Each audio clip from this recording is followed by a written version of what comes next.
Richard Plepler, he's the CEO of HBO, this channel you might have heard of, and he says culture eats strategy for breakfast. What does he mean? Well, he basically means that if you lead an organization, you can have a brilliant, perfect strategy, and it won't mean anything if you don't have a culture that's actually conducive to the change you're trying to make. So the culture defeats the strategy anytime if there is a disconnect there.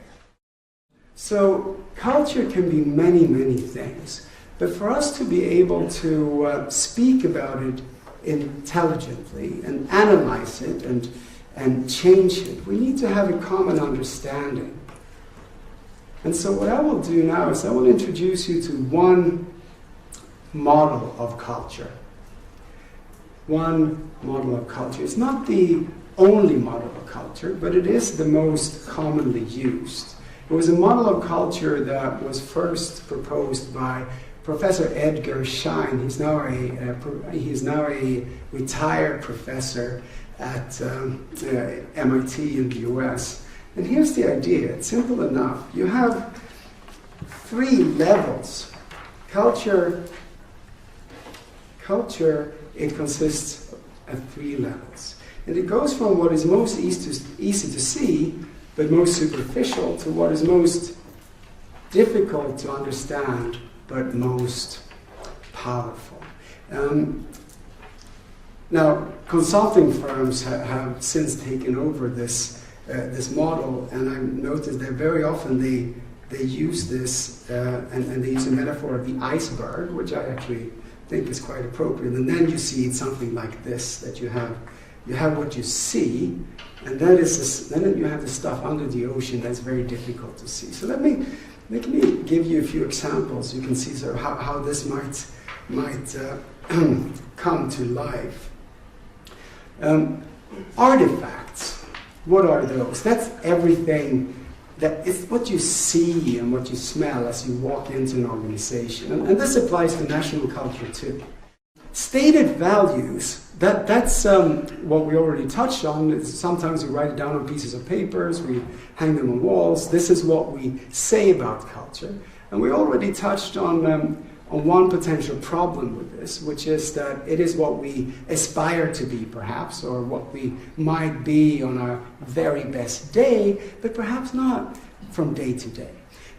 But it's even more problematic than that, though. Let's say that we find someone who's willing to be brutally honest about their own culture.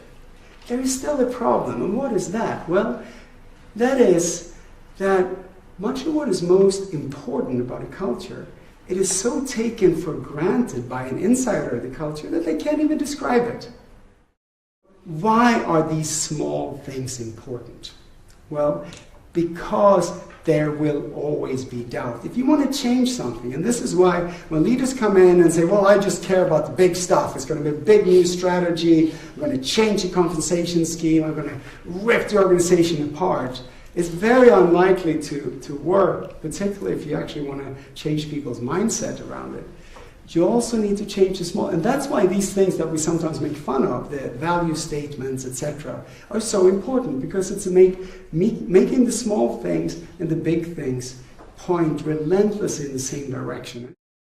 I'm going to make one point that I think is very important, related to how do you navigate this as a leader? How do you think about navigating across different cultures?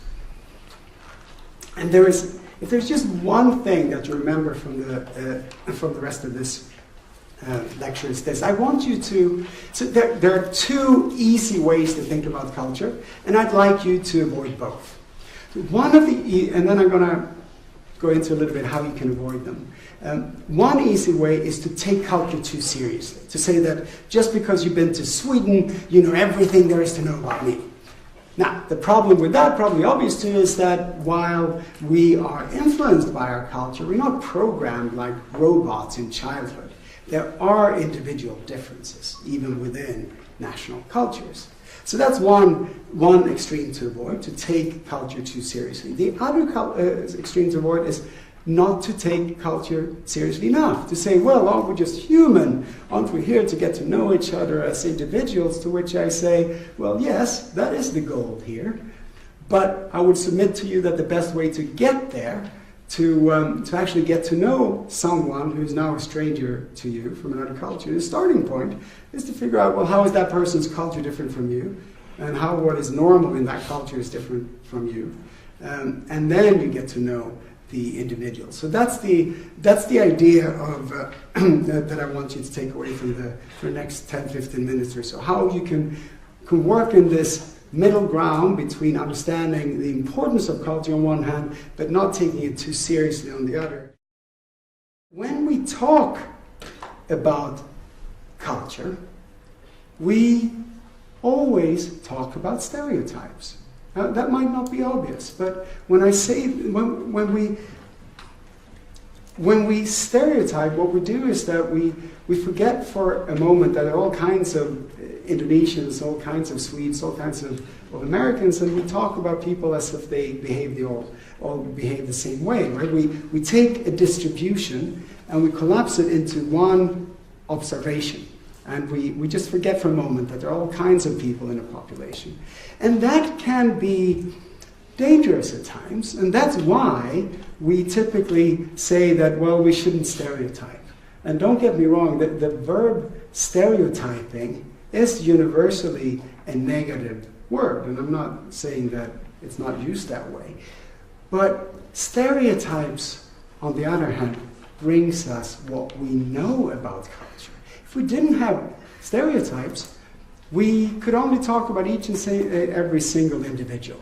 And that is just not very very practical. So let me just finish this thought, and then I would like to hear your thought on this. So what I'm saying is that stereotypes, in fact, can be very, very helpful summaries of culture if we, and I don't know if that's where you were going, but if we use them wisely. And that means essentially two things.